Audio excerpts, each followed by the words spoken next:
Hello from Chickenwood Studio. This is Lori coming to you from upstate New York and with my knitting, spinning, making, crafting, traveling, gardening, whatever podcast about sharing with you things I'm up to here at Chickenwood Studio, which is basically my home. And we call it Chickenwood because we built the house from repurposed wood from a 4-story chicken barn 30 years ago. Wow, time flies. So, welcome to my podcast. If you're visiting for the first time, glad to have you here. And if you're coming back again, I'm thrilled to have you return to see further episodes. This is episode 12, I believe, and today is October 26th. It's a gorgeous, beautiful, cold, crisp fall day out there. And I look forward to getting out later for a walk after I do some work and just enjoy the day and revel in this time of year, which is my time of year. So I'm really excited about that. So this is my newest teacup from a flea market in Maine, which I found this summer. Isn't that the sweetest thing? It is Waltham Abbeys by Woods Burslem, made in England. And I haven't looked it up yet to see when it was probably made, but I've been looking for a giant teacup for a long, long time, and I was so excited to find it. And then to share it with you here on the podcast, because we get into things like that, don't we? So today, I'm just going to wing it because I have so much to talk about and not a lot of time to get it out there. It's been a really busy season for me the past couple of months traveling and not a lot of time in between trips to catch up. I did record last week, but it was it got deleted. I just said, this isn't working. It's not going to go. So I will tell you today about some of my travels recently and really a super uber fiber trek adventure and some works in progress, and I forgot to bring down my FOs. I may have to just record another segment to share those with you. I left them upstairs. Today I'm downstairs again in the wool room, and behind me today is something new that I picked up in Shetland on my trip. It's a poster of all the different Shetland natural color markings and all the names of them. Shetland has a lot of Norwegian influence in the dialect still today and in the names of the sheep colors. So it was just so much fun to be immersed in all of that for 2 weeks. I went to Shetland the last week of September, first week of October with my friend Barb. We had gone 2 years ago for 1 week, and we decided when we decided to go and return again for Shetland Wool Week, we decided to take an extra week because we really wanted time to explore, to just soak it up, to take time to knit, maybe get some spinning wheels and spin while we were there, and do some traveling among the islands to go up north to the furthest north. And we were able to do that, and it was such a thrill. It was a fabulous trip. I'm going to jump right in to do my show and tell from Shetland. So here we go. This is Shetland. I can't remember how many miles off the north tip of Scotland it is. I should have done my research on that. I apologize. It's way off, way off. It's a 12-hour overnight ferry ride from Aberdeen, Scotland to Lerwick, Shetland, the main city, which is, here we go, which is about there. And so all of these islands, most of these big ones are inhabited. Some of them, a few maybe you can get to by a bridge, but a lot of them by the inter-island ferry system. And it is about 80 miles from the bottom of here, the bottom, which is Sumborough, where the big airport is, all the way up to the northern tip of Unst, which is the northernmost island. And Barb and I were able to, we took a ferry over to Bressie. And we also, is that Bressie? I believe that one is. We took a ferry to Walsey and spent a wonderful day with the ladies on Walsey who hosted us for the whole day. offered us a beautiful luncheon and tea time and visits to the fishing ships and some knitter studios and some historical things. It was fantastic. They were so welcoming, and the best part was just sitting down and knitting with them, seeing them working on their Fair Isle knitting and lace, which was just out of this world. And they were just great people to spend some time with. It was really a fun day. And then we also took a trip up. We got to Yell and then up to Unst. And Unst is famous for their lace knitting heritage there. We got to visit the Heritage Center and see some of the unbelievable, delicate, fine, gorgeous lace haps and other pieces that are there being preserved so beautifully. So it was so inspiring. And then all the countryside in between is, tons of ocean everywhere, open hills, sheep, croft houses, harbors, farms. It's just gorgeous, wide open, pretty barren and open. We also took an afternoon and walked over here on Hermaness, which is a bird sanctuary, and a beautiful trail. And I think that was the highlight of my trip, just about one of the many highlights of the trip. Just to be out there in the open, and no cell service, no people in sight, just the two of us on this beautiful, sunny, breezy day. We didn't get all the way to the other side to see the cliffs, Hadley, but we got to see some of the cliffs from the other part of the inlet. So all in all, it was a successful day, and it just felt so good to get out there and just keep on walking and suck in the lungfuls of air and see that the heather covering everything had already turned brown. So we just used our imaginations and pictured it all purple in its full glory. Maybe another time we can nudge our trip on the earlier side. Ah, man, I would happily go back in a heartbeat. So we were involved with Wool Week. We took one knitting class and 2 tours, and we went to some drop-ins that were just open studios and open work sessions. And we had arranged to borrow some spinning wheels, which was super great. And we had arranged ahead of time also to pick up some natural color rovings of Shetland that were ready to spin. So we had some times where we actually could sit in our B&B room, which was on a beautiful location on a peninsula just outside of Lerwick, and we could see across to the island of Bressie. We could see out south to the water south of us in the main. Mostly we just saw ocean out of 3 windows. And on sunny days and windy days, we could see the surf crashing on the rocks, and there's a sheep farm and cows and chickens all around. It was so much fun. So we were there nerding out completely, spinning on our spinning wheels in Shetland, spinning Shetland fleece while watching the Shetland Mystery Series on TV. And if any of you are familiar with that, you'll appreciate that a lot.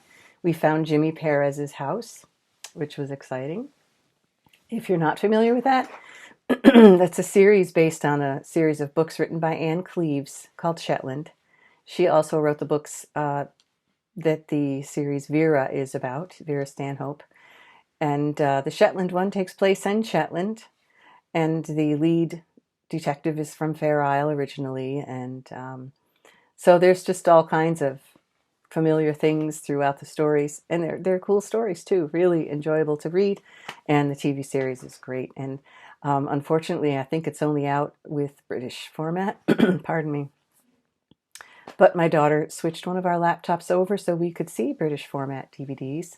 So I have season 1 and 2, and I think number 3 will be out maybe in January or sometime. So I'll be ready to grab that when it comes. Look forward to that. So Shetland is just, so many beaches and oceans, and history is unbelievable. I don't know. I just don't have enough words to describe it. I came home with some shells from the beach. These are called limpets. They're a little mollusk. And I didn't see where they actually live. These are obviously empty shells. But they're all over the beaches. They're so colorful and different and interesting. And you know, this, my hand, and close to the camera, they look huge, but you know, I thought maybe I could make earrings out of them sometime. I don't know. We'll see, but they're special treasures. And I came home with, you know, other woolly treasures from Shetland, some yarn and some projects in mind, some lovely books, and I thought I would share some of that with you here too. This was a book about the Shetland lace knitting up in Unst. It's called A Stitch in Time, Unst's Fine Lace Knitting, and it's kind of an overview with a lot of photos and quotes and things about the history of the lace knitting and how it came to be, and there's still lace knitters up there making amazing stuff, and so it's a fun little nugget. I got these little drawings from an artist on Shetland, or in Shetland, that are kind of typical of what you might see driving along. There's a great winter scene. Me and my love of winter, I couldn't resist that one. That's probably meant to be, yep, Lerwick and snow. Another winter one. Sorry for the glare. That's more like an autumn scene. Come on, computer. Yeah, and those are the hay ricks, I think they're called. They still do some of their hay processing like that. And I love that because it shows the wind. The wind is like a character in the show. I mean, it's part of life there. And I know for people who live there 24/7, 365, it probably gets old at times because they probably have to fight with it a lot at certain seasons. But I just loved it. I don't know, it just gives me energy, and I loved it. So that's why I liked that one with the clothes on the line. I didn't get a lot of books. I did get this though. This is the Shetland Annual for Wool Week 2016. And it's just a great collection of interviews and articles and patterns of a whole bunch of Shetland designers and gorgeous photos. And it's just a real treasure. And here's the Croftus hat, and that was one of the FOs I forgot to bring down to show you. They were everywhere. So many people. I guess 600 people came to Wool Week this year, and quite a lot of them did their Croftus hats and wore them.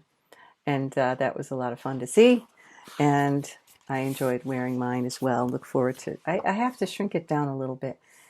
My Fair Isle knitting on a little circular needle tends to be too big of a gauge. And I'm going down in needles, but I have to either keep going or make some of the patterns smaller. But anyway, I like it. It's a little, what do you call those? Swoopy down in the back, slouchy. It's a little slouchy, and that's fine. It's adorable. So I don't know, what shall I do next? I should get into I'll finish up some Shetland acquisitioning.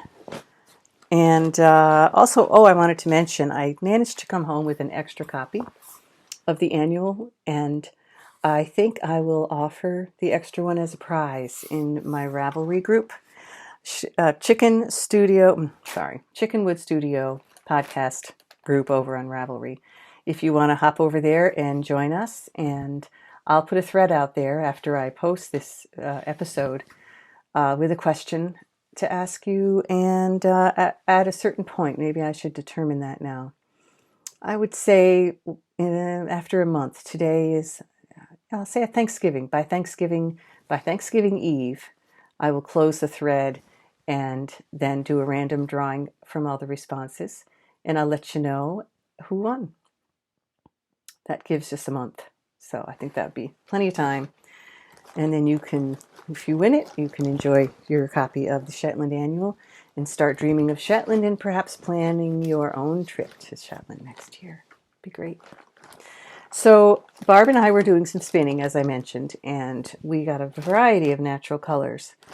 And here's my little bouquet so far. I have two other colors to finish, a natural white and kind of a in between the darkest and the lightest tan. Like a darker moret. And I will have plenty of yarn. This is kind of jumper weight, maybe a little heavier, to do up maybe a hat, or at least a headband, or some mittens or gloves. I'd love to do some Shetland gloves.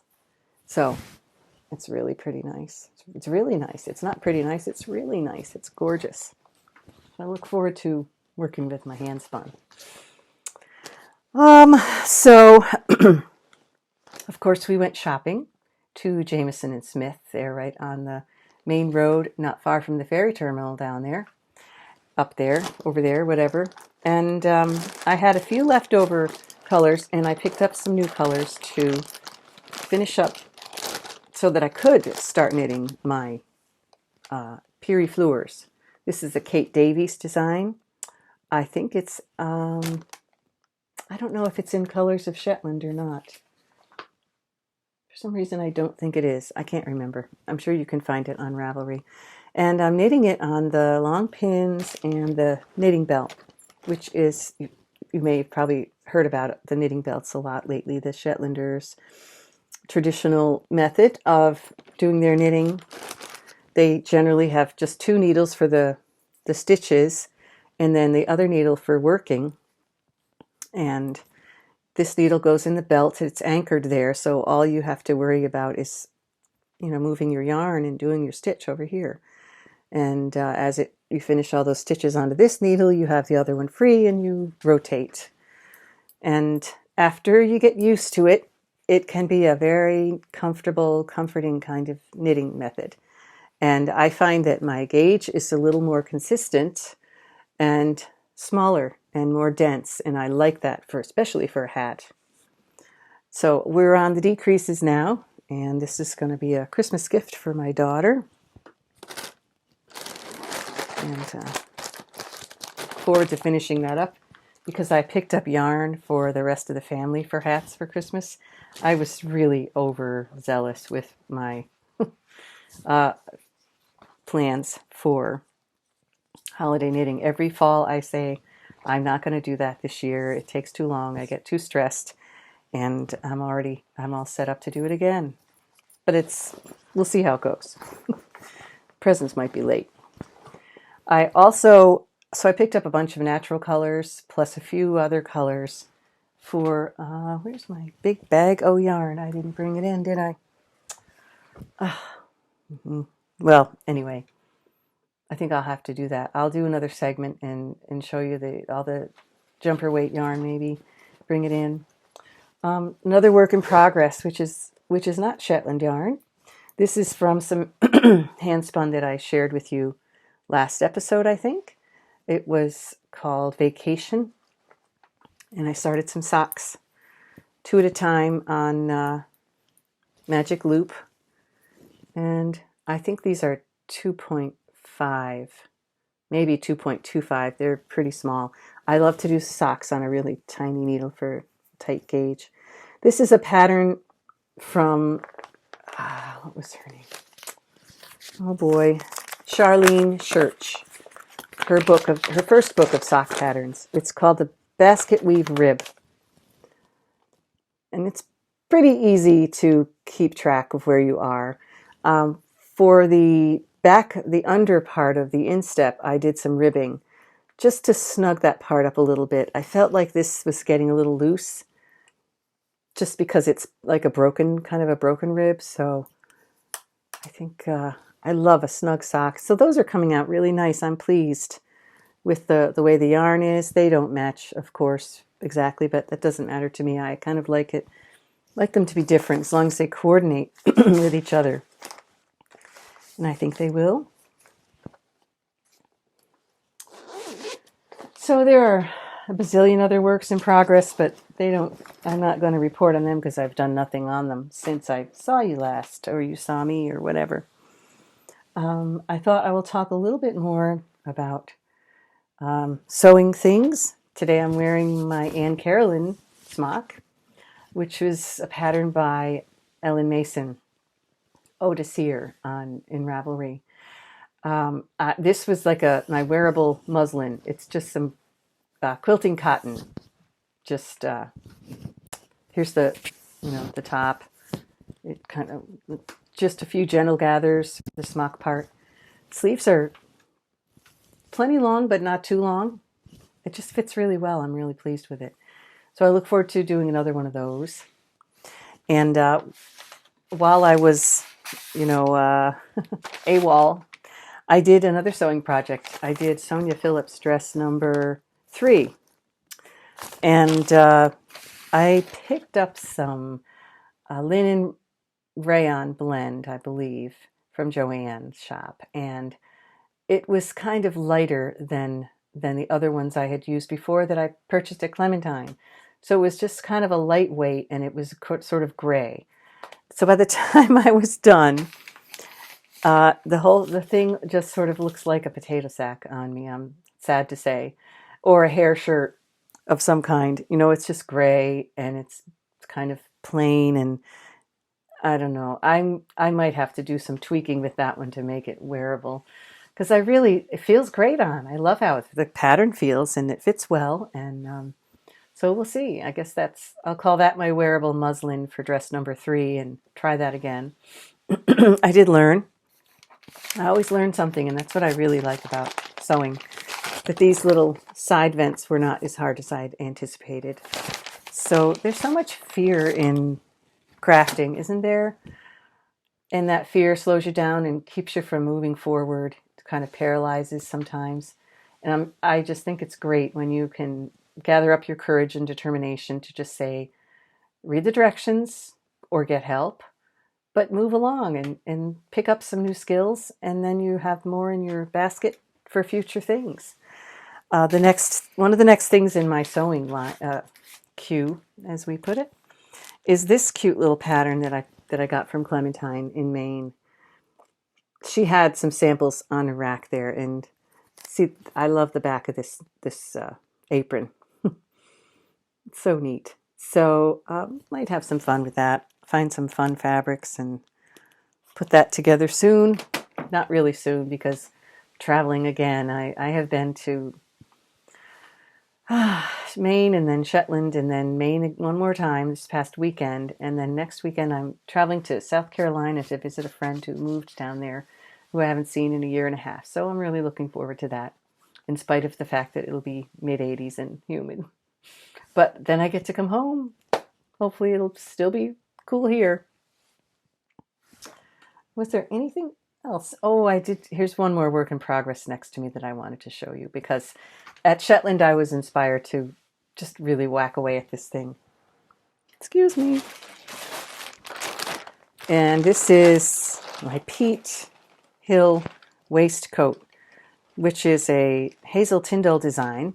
It's a Shetland vest, but we call a vest in the States, a sleeveless sweater.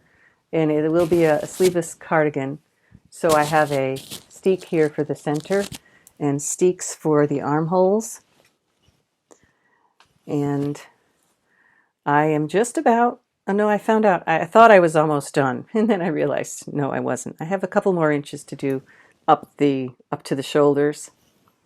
But this is just all natural color yarns from the Shetland Supreme line. And it's like a panel pattern. There are vertical or horizontals, but you mostly notice the verticals, which I really like. Because, it's pretty busy overall, but those vertical designs are going to keep your eyes focusing this way instead of this way, which is not always that attractive. Depends on your form and your figure, I suppose. Anyway, so I did it with a provisional cast on. So I will just pick up all around and do the border, the ribbing part, which will be probably minimal down there. And that'll match the one up the middle with the button band. So I'm getting there, and being in Shetland and seeing so many gorgeous things on the people's needles there who are knitting, and it's so part of their fiber. They're chit-chatting along and knitting away, and they're hardly looking. And there's no pattern book at their side. It's like breathing. So that was so exciting to be in their presence. And they're lovely people, very generous and humble and kind and just delightful. Another sip of tea. So I've been away from the looms, but I look forward to getting back to some towel weaving and to some soap making. I have the holidays to stock up for, and I look forward to that too. It's just a great time of year, and I hope you're all doing well. I did fail to mention on Instagram, I am LF Dubois, and the same on Ravelry, LF Dubois, and our group is Chickenwood Studio Podcast. And if I don't get the extra little segment made up with my Jameson and Smith jumper weight projects, I will just talk about them next time. I probably won't have time to do that and edit and tack it all in. So I will just wish you well now and say thanks for watching. And I look forward to catching up on the many, many lovely podcasts that I've missed seeing lately. And maybe I'll have some other podcast mentions and recommendations, or at least tell you my favorites next time. So anyway, hope you're all well. Happy knitting, spinning, crafting, and enjoy the season. Hope you do. Thanks. Bye-bye.